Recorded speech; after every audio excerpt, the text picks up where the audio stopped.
school and then came back in 2015, and then I think that's it. Yeah, been here since. He was the youth director. Long time ago. I don't know actually. I don't know if I can.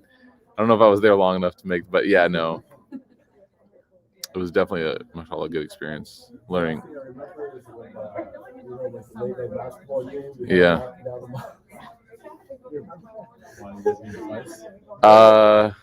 No, we it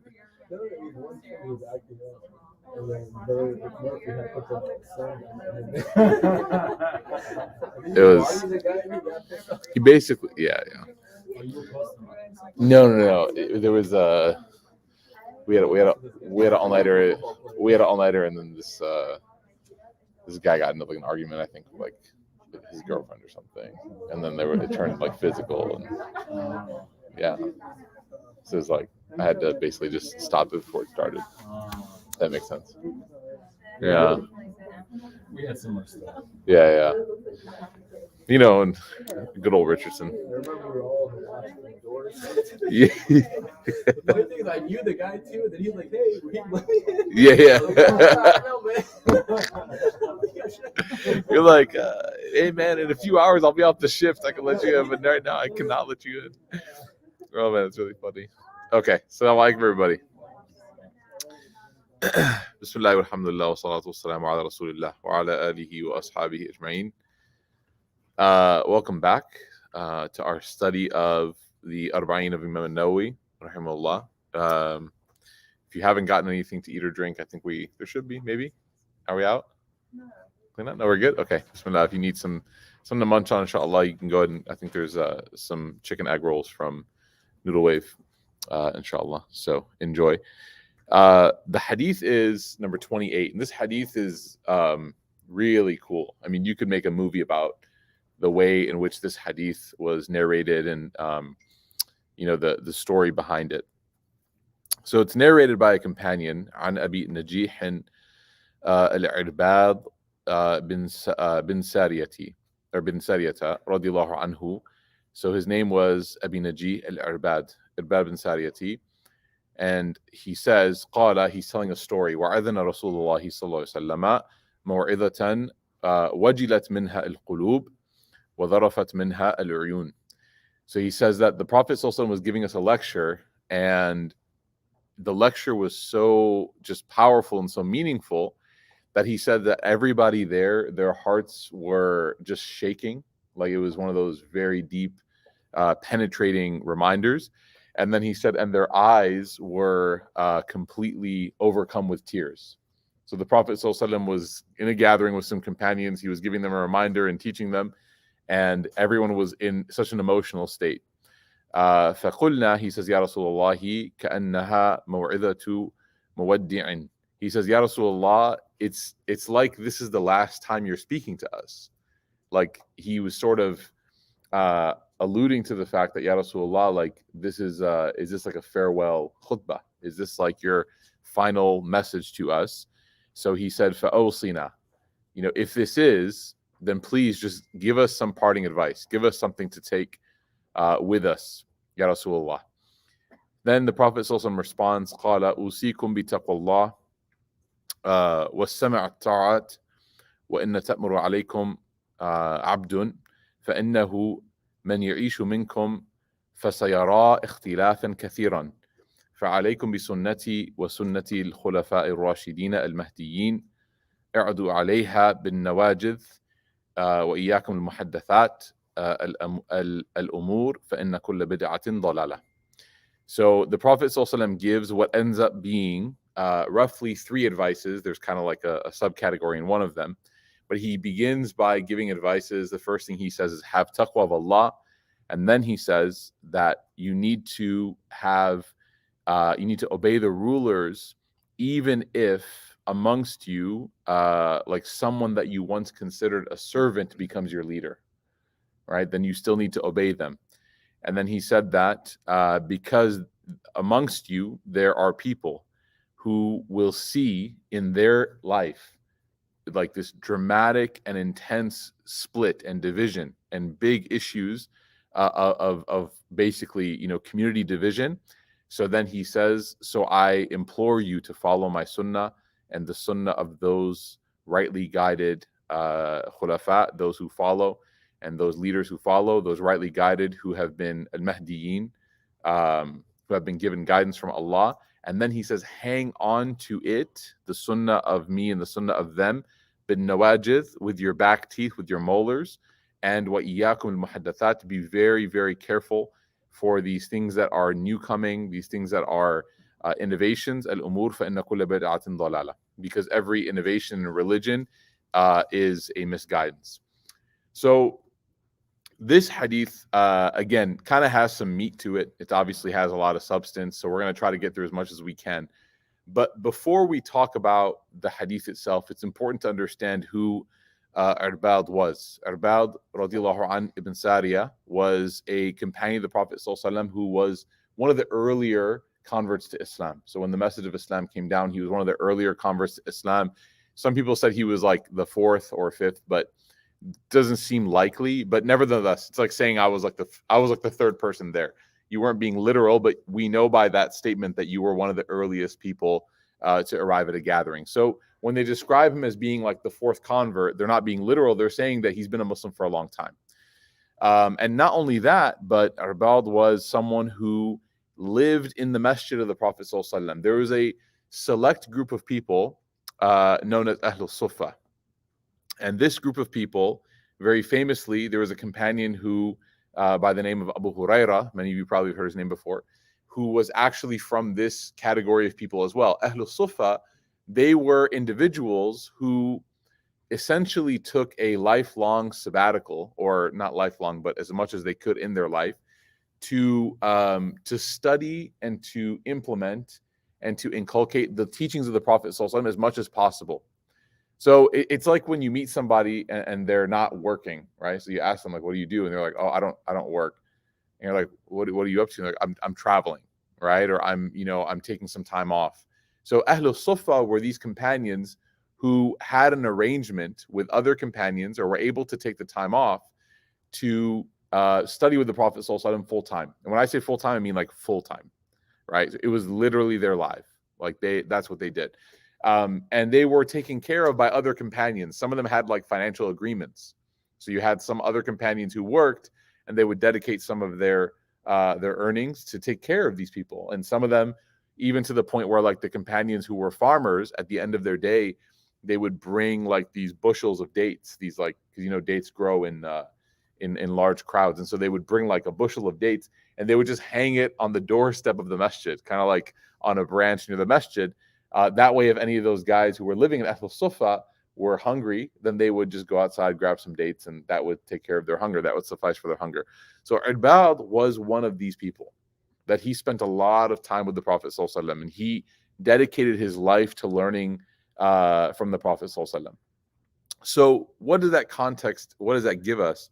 Well, he is somebody that when he is identifying this scenario, when he's laying out the context for us, that the Prophet ﷺ was giving us a speech or a lecture or a reminder, and it was so emotional that everybody's hearts were moved and their eyes were filled with tears. This isn't somebody who, like, this is the first time he's hearing the Prophet ﷺ. This is somebody who listens to the Prophet ﷺ day in, day out, right? He sees him every day that he's there.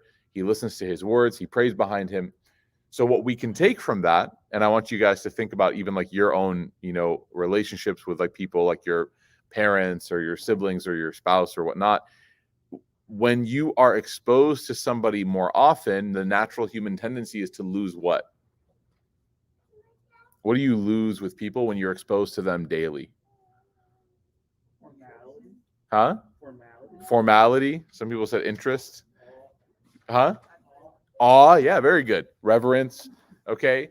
Like, think about, anyone here married? Okay. So like, think about the first day you got married, or like the second day, the first week. And then think about what happened as like your marriage went on, right? Maybe your wardrobe changed a little bit. It went from like dressing really nice to like sweatpants, right? And then like maybe the dinners went from being really fancy to being like cereal. So, and it's not an indication that you don't love, because in reality, like informality is its own can be in healthy doses, right? Not overwhelming, can be a form of expression of love, right? Because sometimes formality can be a little bit intimidating and overwhelming.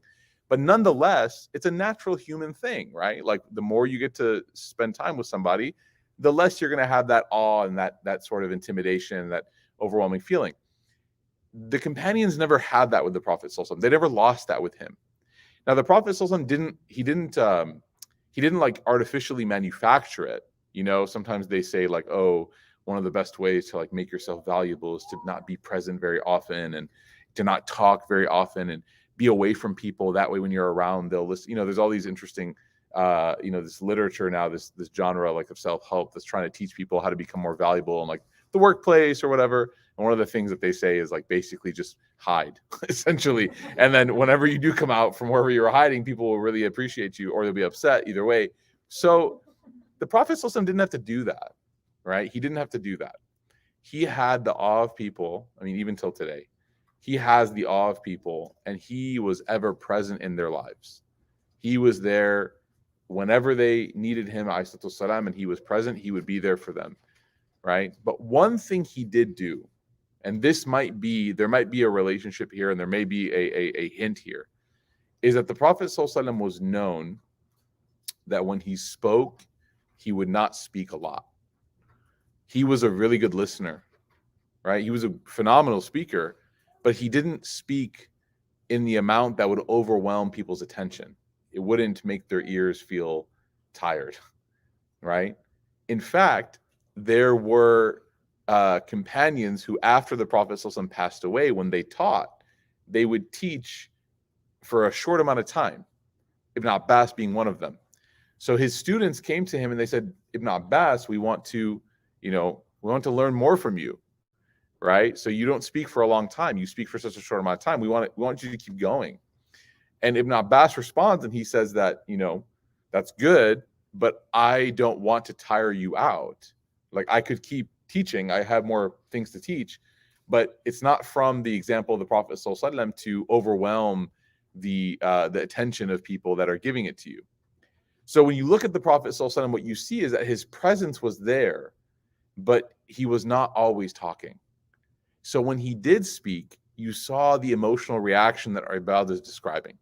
You saw that people would listen, right? Now think about, for example, your own relationships. Like think about your relationship with your parents or with a spouse or with your children. Like for me, one of the things that I'm trying to navigate as a young father is like not, what's the phrase? Picking my battles.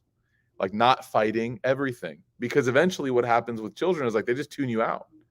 Doesn't as young as they can be or as old as they can be. Anyone here vibe with that a little bit, right? Like you just at some point when someone's talking to you and they talk a lot and they're talking the constant tone of urgency, there is no more urgency, right? And the example I always give is like my mother, who's Egyptian, very, very passionate, emotional, right?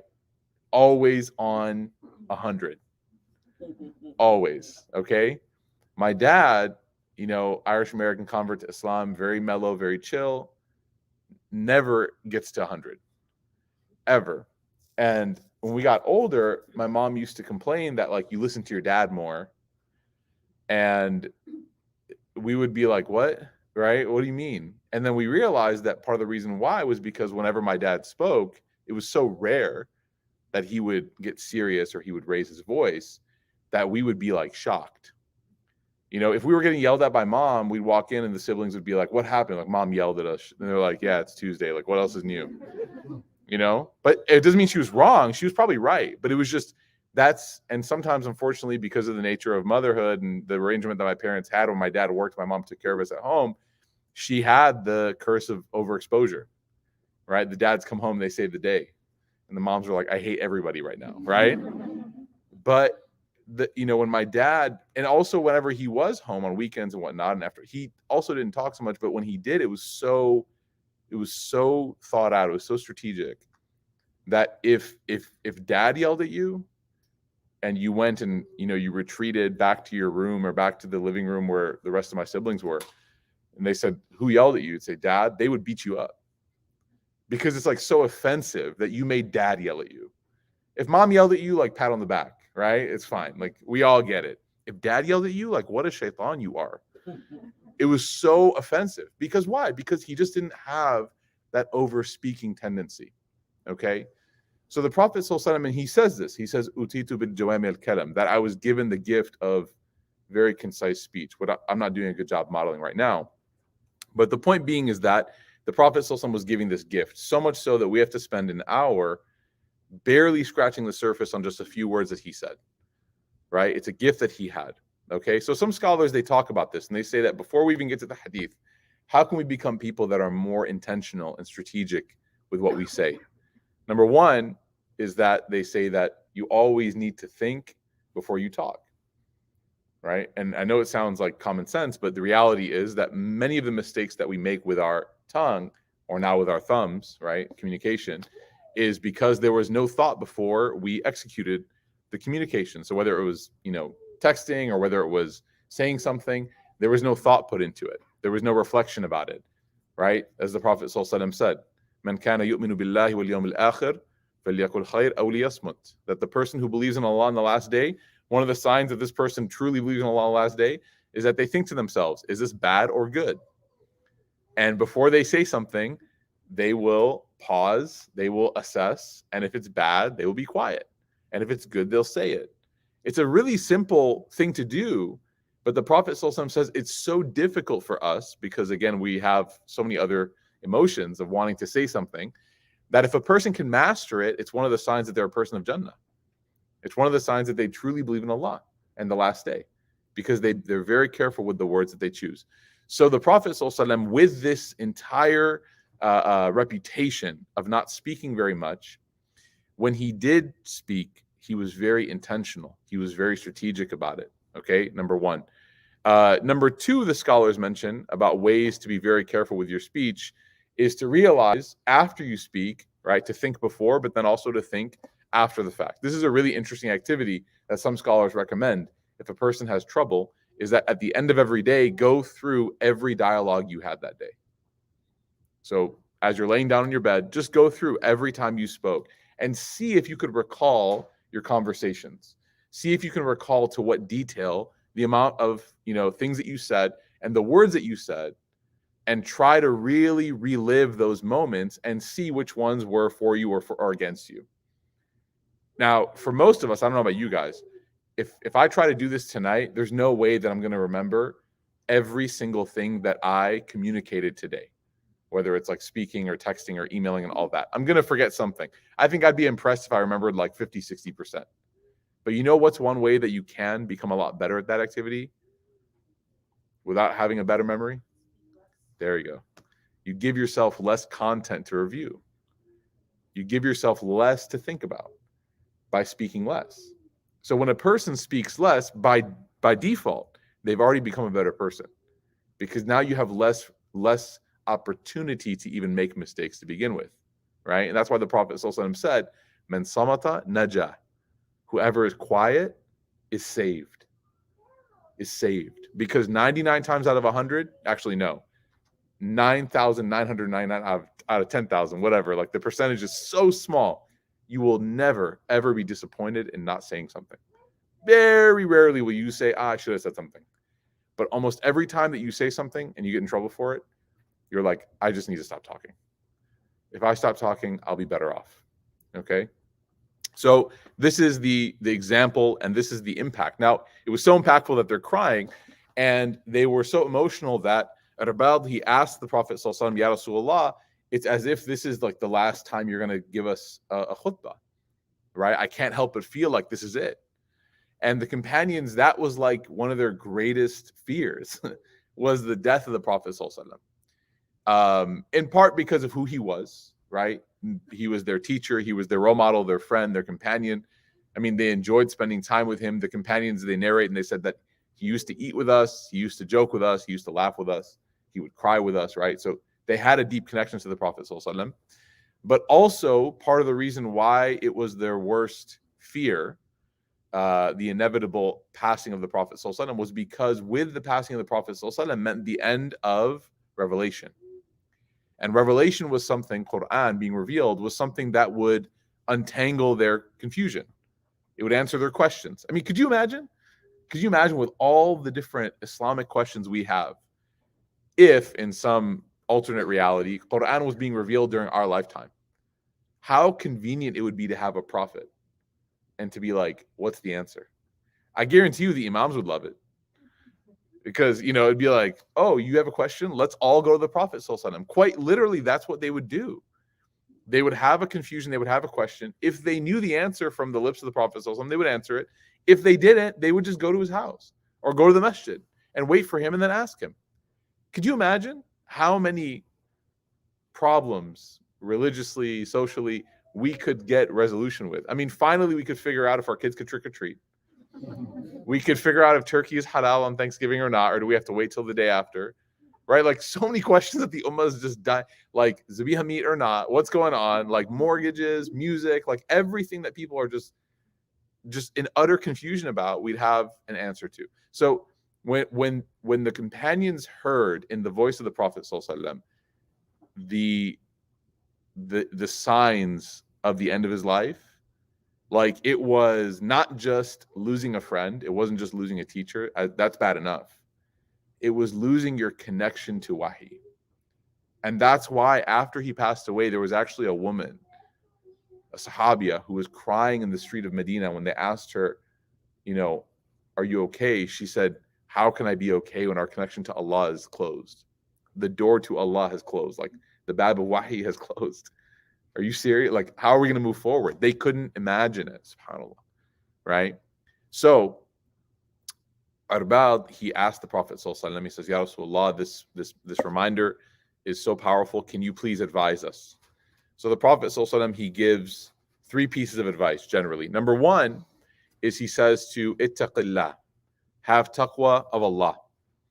This is like a really large concept. We talked about taqwa before, right? The hadith of Mu'adh and the hadith of Abu Dhar. We talked about the concept of taqwa. But just to summarize, when he says have taqwa, he's talking about not just this like really abstract concept, but he's saying to live a life like a person who has taqwa.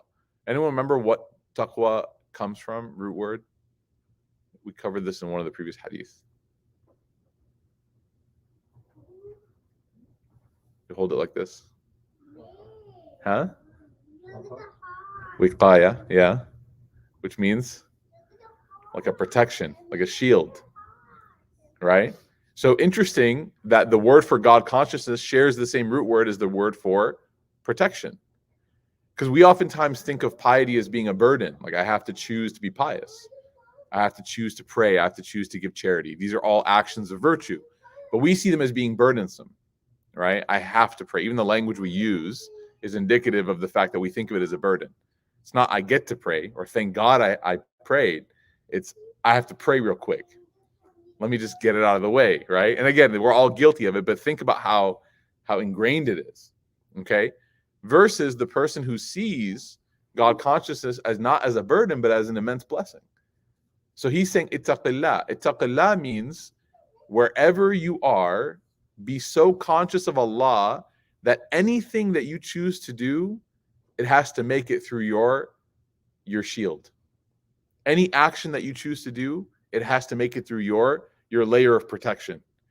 Omar, one time when he was describing taqwa, he said it's like when you walk through a thorny area, a bush, and what do? You have a loose flowing garment, you pull it close to your body because you're afraid that if I walk freely through this area, the thorns of this bush are going to grab my clothing. I don't know if you guys garden or not with thorns, but a good analogy would be like if it's raining and you're wearing brand new like white Air Force Ones, or like your car, you just got a car wash and there's a giant puddle on the side of the road. What do? You change lanes. That's taqwa. That's automotive taqwa. Because you're trying to protect something. And you actually do what? You're observant and you recognize and you adapt based on what you want to do, which is protect your car. Now imagine if your iman was more valuable than your car. I remember the first time, man, subhanAllah, I used to live in Knoxville, Tennessee. I don't know why, but they had hailstorms like all the time. Like they didn't even have rain. They just had hail. And I remember I got brand new car, or I grew up hand-me-down car. Well, first of all, I grew up no car, hand-me-down from someone that was super generous to me in my life. Never had anything, like no car of my own, like new car. Finally got a job out of college. Got my first car, Toyota Camry, because I'm Muslim. And then that lease ended.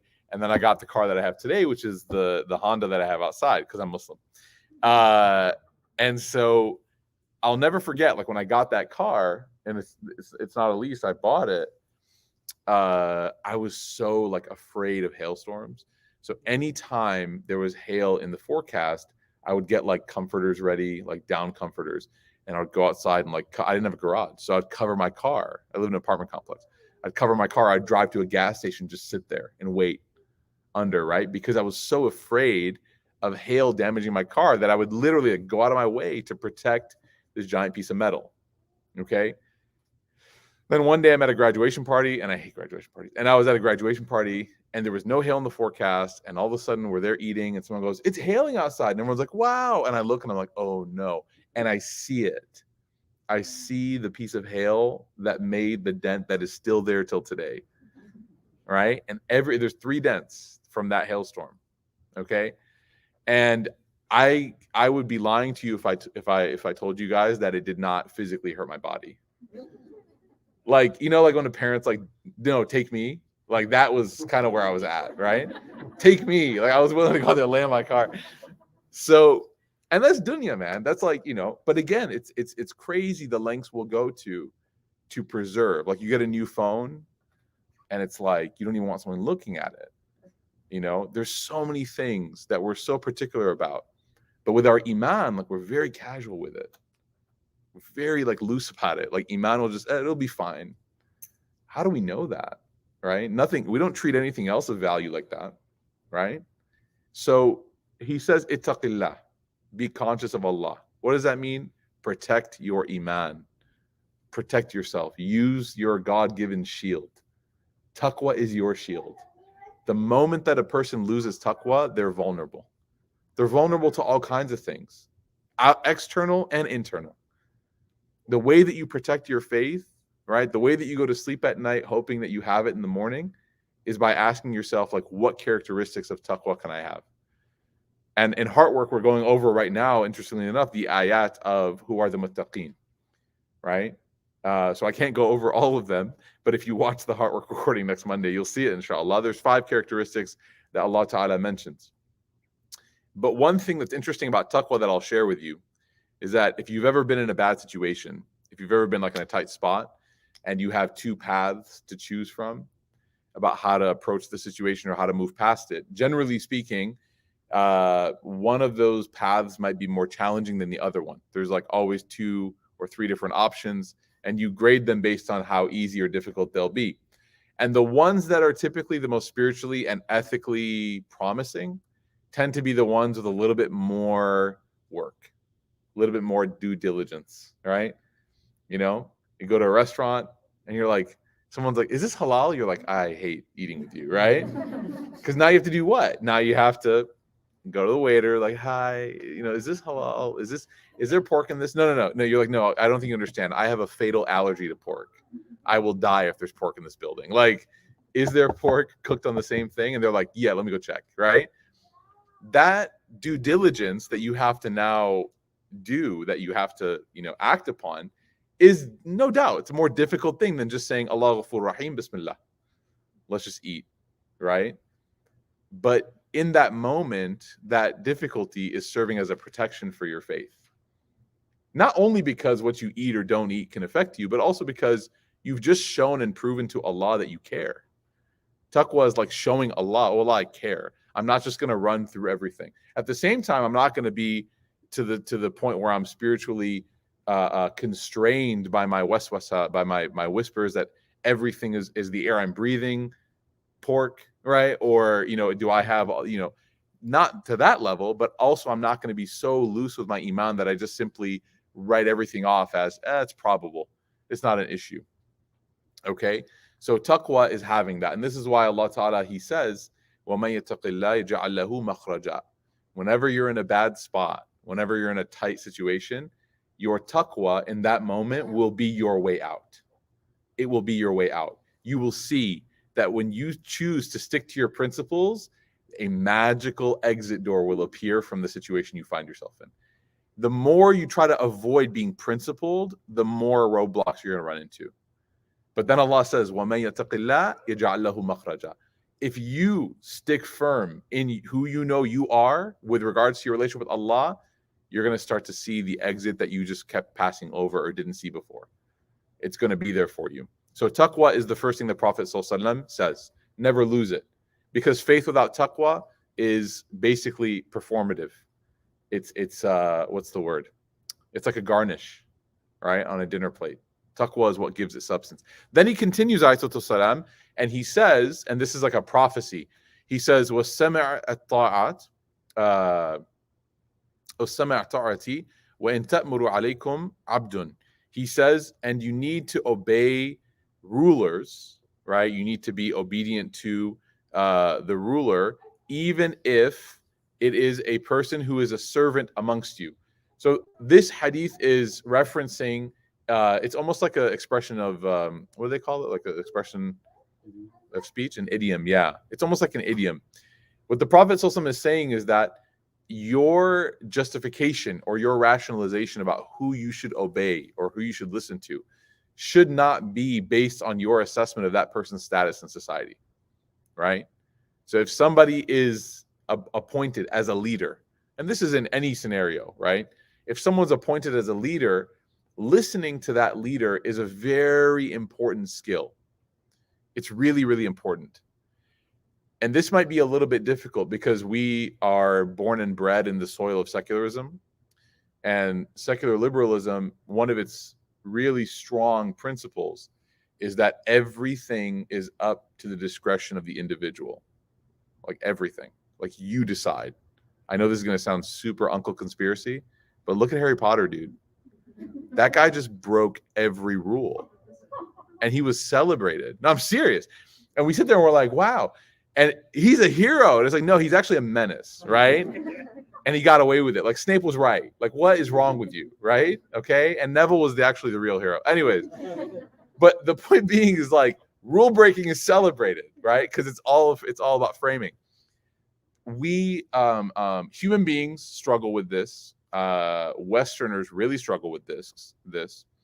And as someone who travels, right, I see it a lot. And then on top of that, the era of postmodernity, of secular liberalism, caused us to really struggle with listening to somebody. Because what's the question that we ask? We say, well, prove to me that I have to listen to you. If I don't believe that you're worth listening to, I'm not going to listen to you. But that's not what listening is about, is it? Right? Listening and obeying is about trust and is about recognizing a position in a given scenario where listening is beneficial to everybody, even if you want for your own benefit to be justified in why you're listening.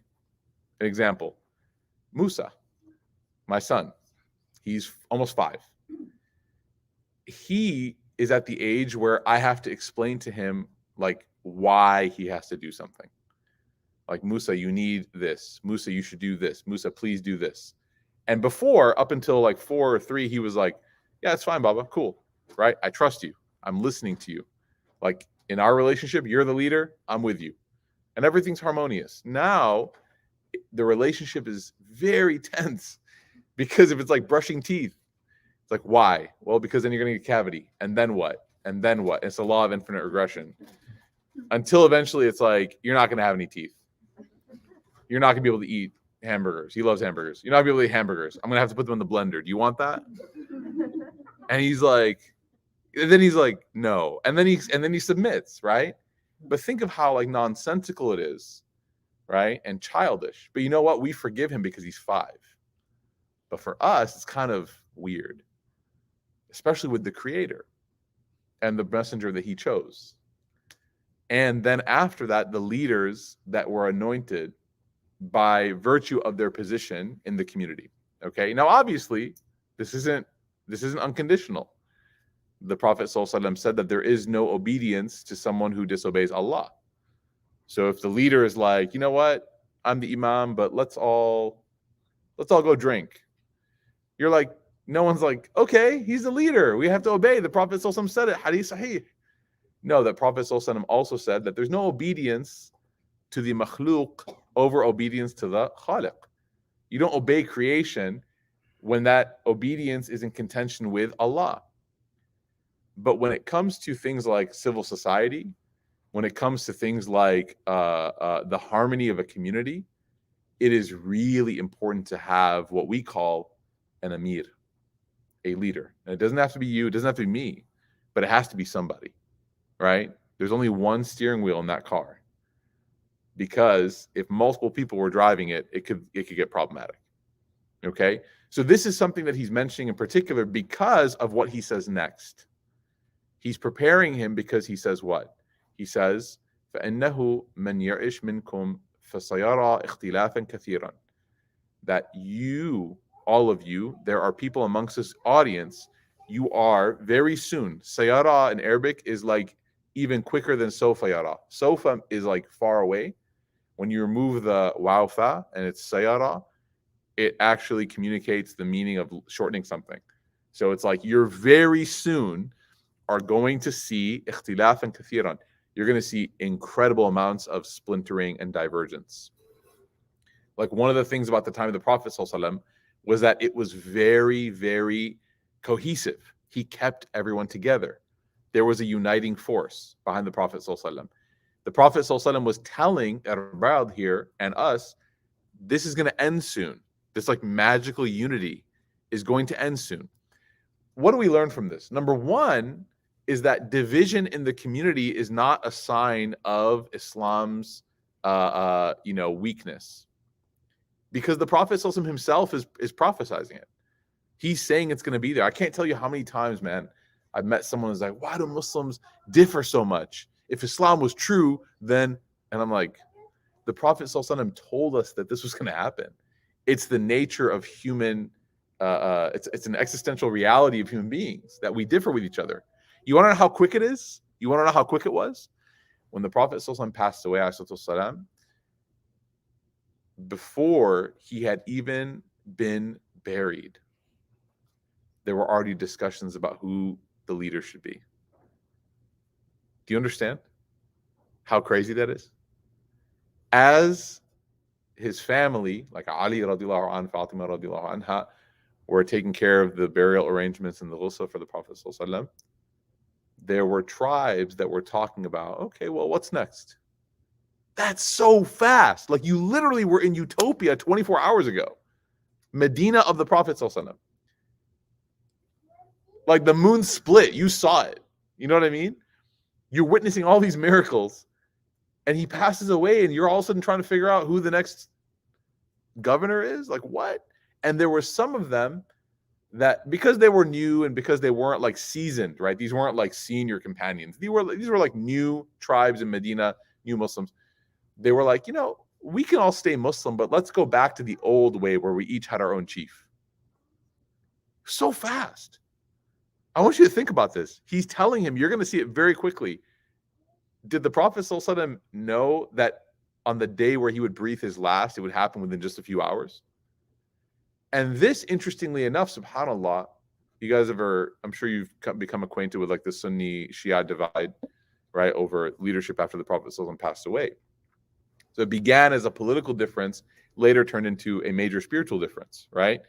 But one of the interesting things historically, understanding the historical reality that was occurring at the time, was that when you look at why Umar ran to Abu Bakr and was like, you are the next leader, was because he was witnessing in front of his eyes the disintegration of the Muslim community. And he was very afraid. Umar was so concerned because he heard all these tribes talking about splitting off and leaving and going here, and our old chief, it's only been a few years, we can just bring him back up to power. Umar went to Abu Bakr and he said, come with me. He took him to the Saqifa Bani Sa'ida, this garden that was right outside of Medina, where all of these Medini tribes were discussing who they were going to make a leader. And he says, question everybody. They all looked, and he said, do you all want him to be your leader? They said, yes. He's like, congratulations. You're the Khalifa. Right? And Abu Bakr was like, oh no. Because he didn't want that. Right? But it was like a glue to hold together this splintering that was happening literally right before his eyes. Okay? And Ali radiallahu anhu was, like I said, trying to set up the arrangements for the burial of the Prophet sallallahu alaihi wasallam, so he wasn't there, and that's where it led to that. But a few months later, he gave his allegiance to Abu Bakr as-Siddiq willingly on his own. Okay? But point being is that the splintering was there. So he's telling his companions this, and then he's saying, فَعَلَيْكُمْ بِالسُنَّةِ. Okay, you're worried, you're concerned about the differences that are going to occur. What can you do then to protect yourself? The Prophet ﷺ says, you need to stick to my sunnah. You need to stick to my sunnah. Now, the word sunnah in today's day and age, politicized and you manipulated to maybe leave some people out, to bring some people in. Sunnah is a beautiful term in Arabic, which refers to the way that somebody has left, like a path that somebody has blazed. Somebody has charted a path. You've been hiking before, you've seen a path, and you know that there are people that have walked on it before you because it's prepared, it's been trodden down.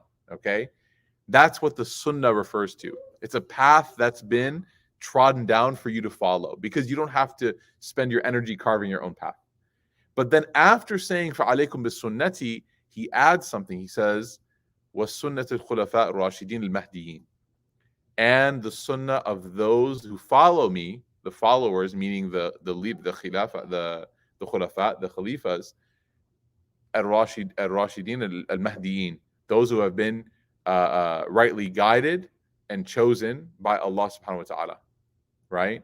And so the Prophet ﷺ here is alluding to the fact that the next four people, right, the Abu Bakr, Umar, Uthman, Ali, those four that we know now as Khulafa al-Rashida, that they were actually not just casually or communally chosen, but in fact it was a divine appointment by Allah subhanahu wa ta'ala after the Prophet ﷺ passed away, and the Prophet ﷺ had indicated as much. This is another topic, but nevertheless it was there.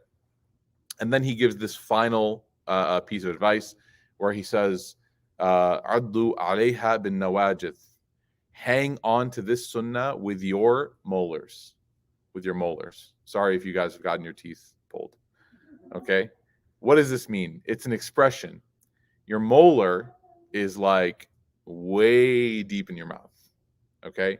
If you're going to put something back there and you're hanging on to it, like you clench down on it, you have like the most torque to pull on something from the hinge of your jaw. Basically, it's your strongest ability to hold on to something. Like, I don't even know, it might be stronger than your hands. Okay, so the Prophet ﷺ here, what he's saying, instead of translating it literally, hang on to my sunnah with your molars, everyone's like, miswak? Like, how? He's saying, you hang on to this for dear life. Like, how hard would you hang on to something with your teeth if you knew it was the difference between life and death, or success and failure, right? You would clench as hard as you could and hold down as much as you could. So he said, do that with my sunnah, with my example, with my entire life. Think about it. The Prophet was saying, my life's work, that's his sunnah. He says, you need to hang on to that for dear life. And he says, وَإِيَّاكُمْ الْمُحَدَّثَاتِ, or al-muhdathat, sorry, al-umur فَإِن كُلِّ بِدْعَةٍ ضَلَالَةٍ, that, and stay away, be very careful from these newly invented ideas. This isn't talking about electricity. It's not talking about cars. It's not talking about, innovation in society. This is talking about innovation in religion. Okay? Innovation in religion is something that can be very, very dangerous. And not even necessarily talking about differences of opinion within religion, talking about theological innovation. Big, big issues. Okay, you may have seen or witnessed maybe some of them. I don't know. I'm not trying to name any specifically, but things that are very, very concerning or problematic. If I just said, you know what, let's pray a sixth prayer every day. Why don't we do that? Prayer is good. Let's add another one. that would be something that is not found in the Sunnah of the Prophet ﷺ. Thus, it's an addition, okay, or a subtraction from the religion based on something, as opposed to the adherence to the Sunnah of the Prophet ﷺ. So that's the Hadith of the Prophet ﷺ. Some of the lessons that the scholars mention is they talk about just the beautiful choice that the Prophet ﷺ made in giving Arbad this advice, knowing that this was going to be one of the last times that he spoke to him, that he chose these few things. So really it's talking about being close to Allah. Don't be someone who breaks apart community, right? Because that's what he's talking about. Don't be part of the splintering. Be someone who reduces fitna. Don't increase fitna. Some people love to spill the tea while others are cleaning it up, right? Be the one who's wiping it up. Don't be the one who keeps pouring the tea or spilling it. Be the person who reduces the flame. Don't fan it, right? That's all a part of what he's talking about. That be somebody who stays in the community. And the last bit is whatever you need from a spiritual nourishment standpoint is already here. It's already in the religion. There's no need to add something or to change anything in terms of religious practice to make the religion more spiritual or more palatable, whether it's adding or taking away. It's already there, and that's the Sunnah of the Prophet. Anyone have any questions before we wrap up? Anything at all? No. Okay. Jazakumullah khairan, everybody. If you'd like, you guys can feel free to grab some of the spring rolls on the way out. Please do. I don't want to take them home. It's going to offset my intermittent fasting, inshallah. And I'll see you guys next Tuesday, inshallah, for hadith number 29. Jazakumullah khairan. Wassalamu alaikum wa rahmatullahi wa barakatuh.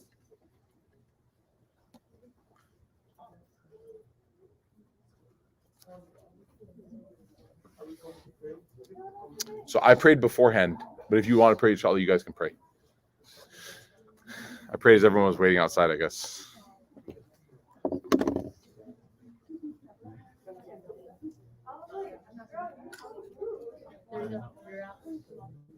What's going on, man? What's going on? The only man I can say was around Jack. That's really good. That's really good. What you up to, man?